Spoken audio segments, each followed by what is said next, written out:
Assalomu alaykum. Mana bizda kuzatib borayotgan kavrak ishqibozlari. Mana bitta joyga kelganmiz. Mana shu kundalarimiz 7 yillik urug'dan sepilgan kavraklarimiz mana akalar. Qiziqib borayotgan akalar. Bir akamiz urug'dan sepgan mana shu poliyaga. Bundan 7 yil oldin sepgan. Mana nasib bo'lsa bu kavragi tayyor bo'ldi. Nasib bo'lsa bu yil ko'p insonlarni ish bilan ta'minlaydi akamiz.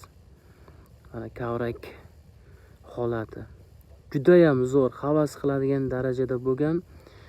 Bu kundalar piyolada kunda bo'lgan. Nasib bo'lsa ko'p insonlarni ta'minlaydi bu akamiz.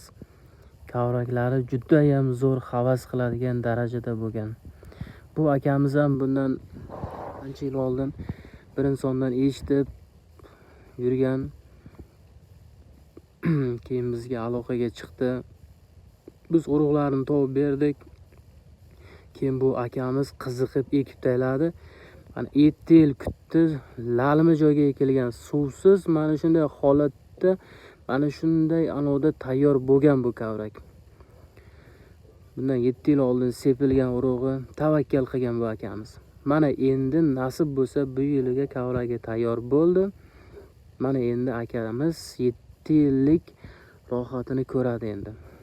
Nasib bo'lsa bu joylarga akamiz niyat qilib o'tiribdi, bu yil 20 ta bolani ish bilan ta'minlaydi. 2025-yil 4-may.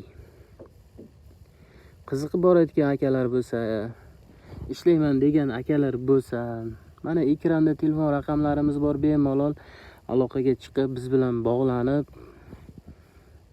nasib bo'lsa bu akamiz ko'p insonlarni oilasini xursand qilib, ish bilan ta'minlab, ko'p akalarimiz nasib bo'lsa baraka topadi.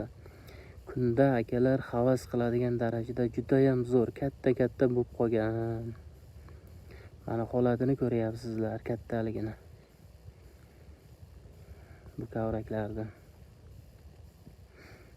Bemalol ekranda raqamlarimiz bor, chiqaverasizlar.